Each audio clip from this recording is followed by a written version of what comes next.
ஓம் முருகா போற்றி. ஓம் சரவண பவ. என் அன்பு குழந்தையே, உனக்கு யார் என்ன கெடுதல் செய்தாலும் அதை அவர்களுக்கே நான் திருப்பிக் கொடுப்பேன்.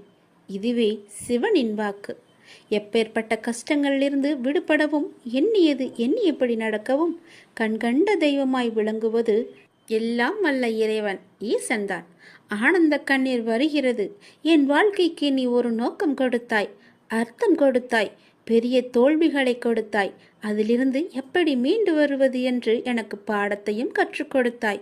மீண்டு வரவும் வைத்தாய். என் வாழ்க்கை மூலமே என்னை கற்றுக்கொள்ள வைத்தாய்.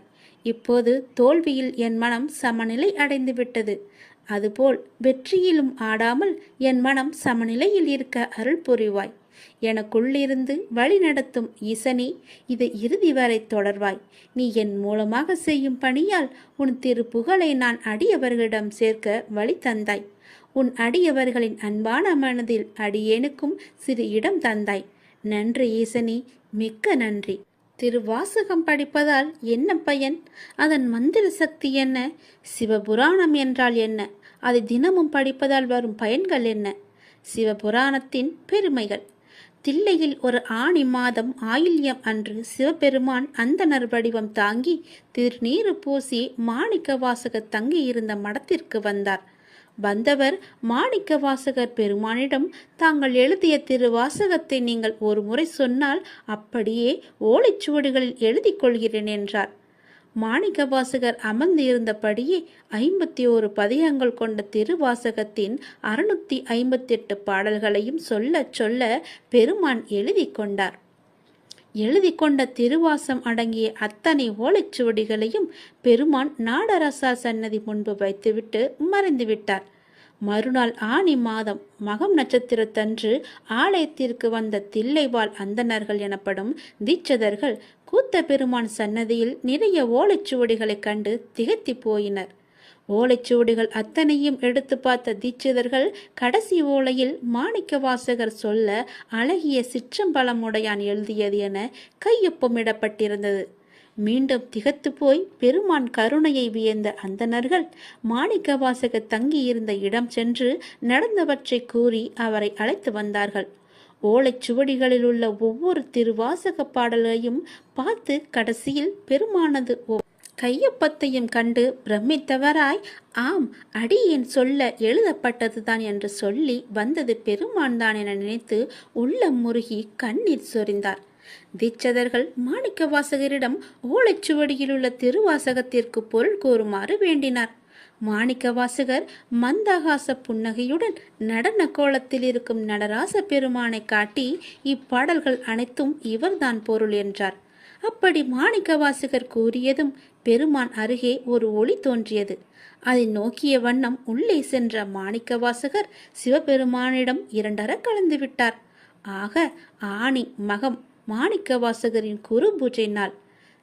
நமச்சிவாய என்னும் 5 எழுத்தில் திருவாசகத்தின் முதல் பதிகமான சிவபுராணம் தொடங்குவது. இரண்டாவது சிறப்பு, சிவபுராணத்தின் முதல் 6 வரிகள் வாழ்க என முடியும். மூன்றாவது சிறப்பு, அதை அடுத்த 5 வரிகள் வெல்க என முடியும். 4வது சிறப்பு, அடுத்த 8 வரிகள் போற்றி என முடியும். இவ்வாறு 6, 5, 8 என அமைந்திருப்பது திருவாசகத்தின் 658 பாடல்களை குறிக்கின்றது. சிவபுராணத்தின் 32வது வரியில் மெய்யே உன் பொன்னடிகள் கண்டின்று வீடுற்றேன் என பாடியிருப்பார். இது மாணிக்க வாசகர் 32 வயதில் முக்தி அடைந்ததை சூட்சமாக குறிக்கும். திருவாசகத்தின் 18வது வரியான அவன் அருளாலே அவன் தாள் வணங்கி என்பது படிப்பவர் அனைவரையும் உருக்குவதாக இருக்கும். ரமண மகரிஷி திருவண்ணாமலையில் தமது தாயார் உடல் நலமின்றி இருந்த கடைசி நாளில் அன்னை அருகே அமர்ந்து தொடர்ந்து திருவாசகம் படித்தார். அன்று இரவி அவரது அன்னை முக்தி அடைந்தார். காஞ்சி மகா பெரியவரிடம் குழந்தை இல்லாத ஒரு தம்பதி சென்று தங்கள் குறையை கூறினர்.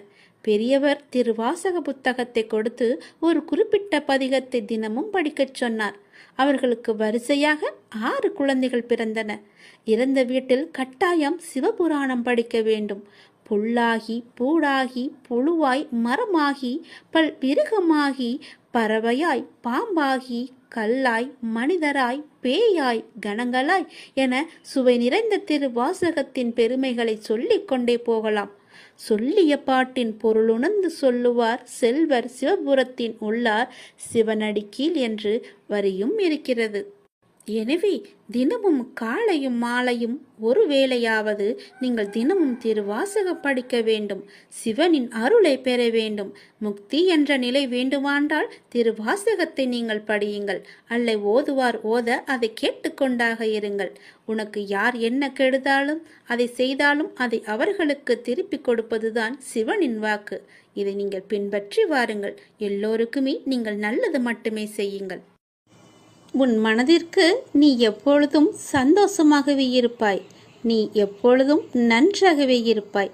உன்னுடைய கடந்த கால நஷ்டங்கள், இழப்புகள், ஏமாற்றங்கள், காயங்கள், தோல்விகள் எல்லாம் மறந்து போகும் அளவிற்கு உனக்கு நான் மிகப்பெரிய மகிழ்ச்சியை தரப்போகிறேன். என் ஆசையுடன் நீ நன்றாகவே இருப்பாய். நீ என்னுடைய பிள்ளை. இறைவா, எனக்கு ஏன் இந்த சோதனை என்று நீ புலம்பாதே. மரத்திற்கு இலையுதிர் காலத்தை வைத்தவன் வசந்த காலத்தையும் வைத்திருக்கிறான். ஞாபகம் இருக்கிறதா? அதே போல உன்னுடைய துன்பமான நாட்கள், உன்னுடைய சோதனை காலம் எல்லாமே முடிந்து உனக்கு வசந்த காலம் வீசும். அதே போல நம்மையும் நிரந்தர துன்பத்தில் வைக்க மாட்டார் என்று நீ நம்ப வேண்டும். நீ நினைத்தது நடக்கவில்லை என கவலைப்படுகிறாய் மகளே. அது நடக்க வேண்டிய நேரத்தில் இந்த அப்பாவின் ஆசையோடு நடக்கும். நீ முயற்சி செய். உனக்கான பலன் நிச்சயமாகவே கிடைக்கும். முயற்சியை மட்டும் நீ கைவிட்டு விடாதே. உன்னோடும் உன் குடும்பத்தோடும் தான் நான் இருந்து கொண்டே இருக்கிறேனே. நீ எல்லா செல்வ வளங்களையும் பெறுவதற்கு உனக்கே அரிதான வாய்ப்பு ஒன்று கிடைக்கும். பேரும் பெற்று சீரும் பெற்று சிறப்பாக நீ வாழப்போகிறாய். நிம்மதியான மகிழ்ச்சியான வாழ்க்கையை நீ வாழப்போகிறாய். நீ எதை பற்றியுமே எதிர்மறை சிந்தனைக்கு உன் மனதில் நீ இடம் கொடுக்க கூடாது. ஒன்றை மற்றும் நீ நினைவில் வைத்துக்கொள். நாம் செய்த புண்ணியமும் தர்மமும் நமக்கு இடம் தெரியாத இடத்தில் இக்கட்டான சூழ்நிலையில் ஏதாவது ஒரு ரூபத்தில் உன்னை காப்பாற்றும். அப்படித்தான் நீ என்றோ செய்த தர்மம் இன்று உன்னை காப்பாற்றி இருக்கிறது. இறைவன் யாருக்கு எதை விதித்துள்ளான் என்பது இறைவனுக்கு மட்டுமே தெரிந்த விஷயம். இறைவன் எழுதாமல் எதுவும் நடக்காது. இறைவனை நாடாமல் எதுவும் நமக்கு கிடைக்காது. முயற்சி மட்டும்தான் நம்முடையது. அதற்கான முடிவு இறைவனின் கையில் இருக்கிறது. அது இறைவனுடையது. அதற்காக நீ வருந்தாதே. எதை இழந்தாலும் அது இன்னொரு வடிவில் அது உன்னை வந்து சேரும் என்று நம்பு. எனக்கு அப்பா செய்வது எல்லாமே என்னுடைய நன்மைக்கு மட்டும்தான் என்று நீ நம்பு. வாழ்க்கையின் சந்தோஷத்தை பிற நபரோடு நீ தேடாதே. உங்கள் சந்தோஷத்தை உனக்குள்ளேயே தேடு. உங்கள் பிறவியின் காரணத்தை தேடு. உங்களின் வளர்ச்சியின் தடைகளை தேடு. நான் என்னும் ஆணவம் தவித்து நதி போல நீ ஓடு. பிடிக்காத செயல்களை கண்டு கொள்ளாமலும், வேண்டாத செயல்களில் உங்கள் கவனத்தை செலுத்தாமலும், தேவையில்லாத கேள்விகளுக்கு நீ பதில் கூறாமலும் இருந்தாலே போதும். உங்களுடைய உடலும் மனமும் ஆரோக்கியமாக இருக்கும். நீங்கள் மற்றவர்களால் தூக்கி எறியப்படும் ஒவ்வொரு பொழுதும் காகிதமாக நீங்கள் விழாதே. விதையாக எழுங்கள், மீண்டும் முளைப்பதற்கு. நம்மை தூக்கி எறிந்து விட்டார்களே என்று கவலையிலேயே அப்படியே வீழ்ந்தே கிடைக்காதே. எழுந்து வா. உன் அப்பாவின் துணையோடு உன் அப்பாவின் கரத்தை பிடித்துக்கொண்டு நீ மேலே எழுந்து வா. எல்லாவற்றிலுமே நீ ஜெயிப்பாய். என்னால் முடியும் என்ற தன்னம்பிக்கையோடு எழுந்து எல்லாவற்றையுமே வெற்றிப்படியாக மாற்றி காட்டு. ஒருவர் இப்படித்தான் என முடிவான பிறகு அவர்களை மாற்ற முயற்சிக்காமல் உங்களை நீங்களே மாற்றிக்கொண்டு அடுத்த நிலைக்கு சென்று பாருங்கள். யாருடைய நிழலுக்குள்ளும் உங்களை பழக்கப்படுத்தி கொள்ளாதிருக்கும் வரை வெயில் உங்களை சுடுவதில்லை. எத்தனை வேகமாய் நம்மை மற்றவர்கள் மறந்து விடுவார்கள் என்பதை நாம் உணர்ந்து விட்டாலே போதும். நாம் நமக்கான வாழ்க்கையை வாழ ஆரம்பித்து விடுவோம். அனைத்திலும் இயல் எதிர்பார்த்த சூழலை புரிந்து கொண்டால் உயரிய நிலையை பெறுவது நிச்சயம் உண்மை. நான் சொல்வது உனக்கு புரிகிறதா? நான் சொல்வது புரியவில்லை என்றால் மீண்டும் ஒரு முறை கேட்டு அதன்படியே நட.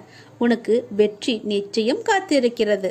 இந்த விஷயத்தை நான் வெகு நாட்களாக உன்னிடம் சொல்ல வேண்டும் என்று நான் நினைத்து கொண்டிருந்த விஷயத்தை இப்பொழுது நான் உன்னிடம் சொல்லிவிட்டேன். இப்பொழுதுதான் எனக்கு மன ஆறுதலாக இருக்கிறது. இனி நீ பிழைத்துக் கொள்வாய். என் குழந்தைதான் எனக்கு முக்கியம். நான் ஒவ்வொரு வினாடியும் உன்னுடன் தான் இருப்பேன். நீ தனியாக நடப்பதாக நினைக்கிறாயா? உன் பாதை என்பது என்னால் வடிவமைக்கப்பட்டது. என் அனுமதி இல்லாமல் எதுவுமே இங்கு நடக்காது, தெரியுமா? நீ ஏன் எல்லாவற்றையும் உன் தலையில் வைத்து கொண்டிருக்கிறாய்? ஏன் உன் அப்பா நான் உன் வழிகளை தாங்க மாட்டேன் என்று நினைக்கின்றாயா? நீ எப்போது என்னை அப்பா என்று அழைத்தாயோ அப்போதே எல்லா உரிமையும் உனக்கும் எனக்கும் இருக்கிறது. நீ அழும்போது என்னுடைய மனம் துடிக்கின்ற துடிப்பை என்னால் எந்த வார்த்தைகளில் உன்னிடம் கூறுவது என்று தெரியவில்லை. உன் மனவழி, உன் உடம்பில் ஏற்படும் என அனைத்து வழியையும் நீ என் பெயர் சொல்லி என்னால் அதை தாங்க முடியாது, எனக்கும் அதற்கான பலத்தை தாருங்கள் அப்பா என என்னிடம் கேட்கிறாய் அல்லவா?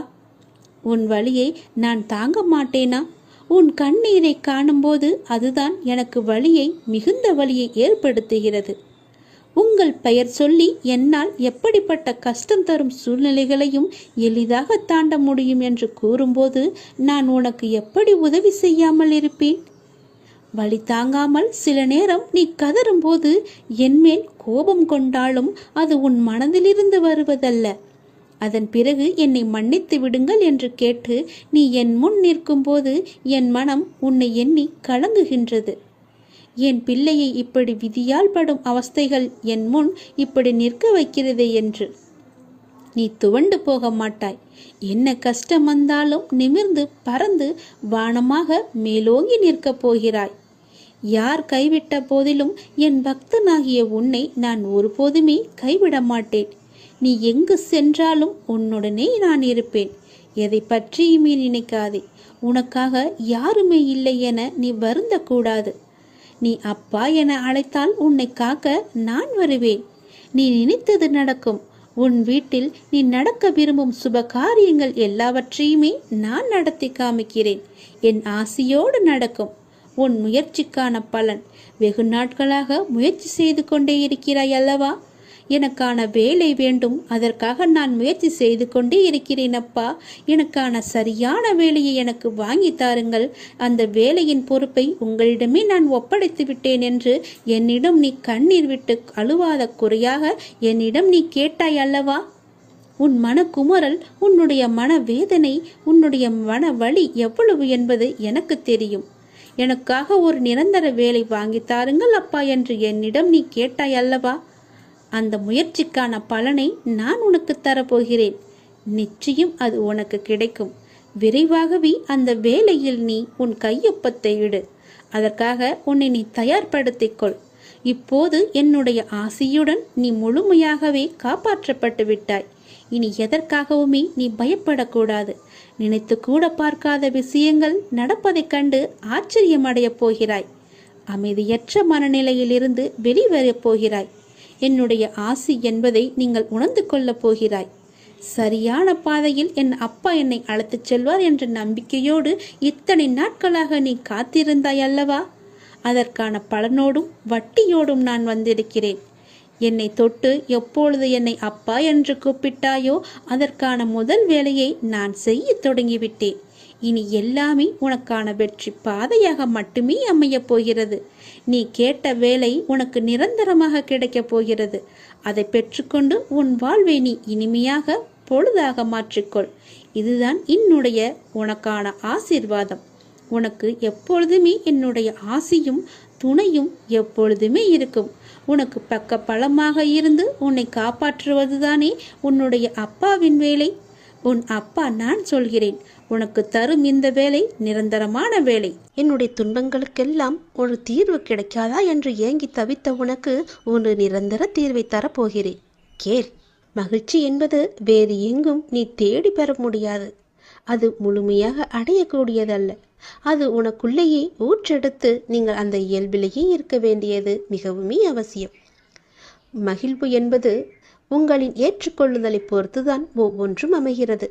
பிறர் மகிழ்ச்சியாக இருக்கிறார்கள் என்று பார்த்தவுடன் தீர்மானித்து விடாதீர்கள். உங்களால் நினைத்து கூட பார்க்க முடியாத அளவிற்கு சோகங்கள் பிறர் வாழ்விலும் உண்டு. ஆனால் அதனை ஏற்றுக்கொண்டு சமநிலையில் வாழ்வதில் தான் இருக்கிறது உங்கள் வாழ்க்கையின் யதார்த்தமான சூழல்.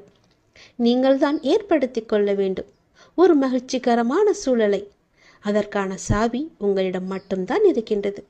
எல்லோரையும் மகிழ்ச்சியாக வைத்துக்கொள்ள நினைப்பவர்கள் எப்போதும் மகிழ்ச்சியாக இருப்பதில்லை.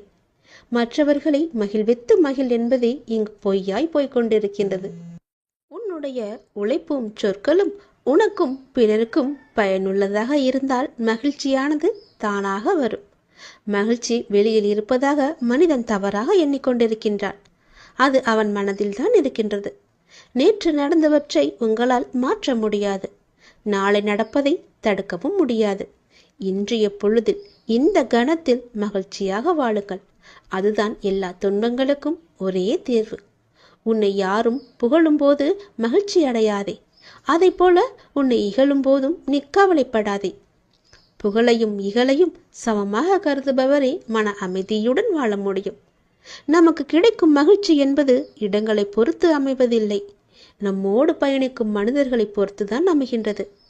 மண் குடிசையில் வாழ்ந்தாலும் மனதிற்கு மகிழ்ச்சியாகத்தான் இருக்கும். மனதிற்கு பிடித்தவருடன் வாழ்ந்தாள். உன் மகிழ்ச்சியை அடுத்தவர்களிடம் நீ தேடாதே. அது உனக்கு தனிமையை மட்டுமே தரும். உன் மகிழ்ச்சியை உனக்குள்ளே தேடு. மகிழ்ச்சியாயிரு. எதிர்பார்த்த போது கிடைக்காத எதுவும் அதன் பிறகு எத்தனை முறை கிடைத்தாலும் அது மகிழ்ச்சியை கொடுக்காது. மகிழ்ச்சி இருக்கும் இடத்தில் வாழ நினைப்பதை விட நீ இருக்கும் இடத்தை மகிழ்ச்சியாக உண்டாக்கு. மகிழ்ச்சியாக வைத்துக் கொள்வதற்கு என்ன செய்ய வேண்டுமோ அதை நீ செய். உன் வாழ்க்கையில் நிறைவு கிடைக்கும். உண்மையான மகிழ்ச்சி என்பது நம்முடைய மகிழ்ச்சி யாரையும் கவலையடைய செய்யாது இருப்பதாகும். என்னை சுற்றி 1000 உறவுகள் இருப்பதை விட என்னையும் என் உணர்வுகளையும் மதிக்கின்ற ஒரே ஒரு உறவு இருந்தாலே போதும். நான் மகிழ்ச்சியாக வாழ்வேன். மகிழ்ச்சியில் கை குலுக்க மறந்தாலும் சோகத்தில் கண் துடைக்க வரும் கரங்கள்தான் உண்மையான உறவுகள். உயிர் இருக்கும் வரை மகிழ்ச்சியாக வாழ வேண்டும் என்பதை விட நிம்மதியாக வாழ வேண்டும் என்பதுதான் முக்கியம். உன் பிரிவால் நீ அதிகம் நேசித்த ஒருவரின் வாழ்க்கையில் மகிழ்ச்சி கிடைக்குமானால் அவரை விட்டு பிரிந்து செல்வதில் தவறே கிடையாது. வெறுப்பை துன்பத்திடம் காட்ட மகிழ்ச்சி வரும்.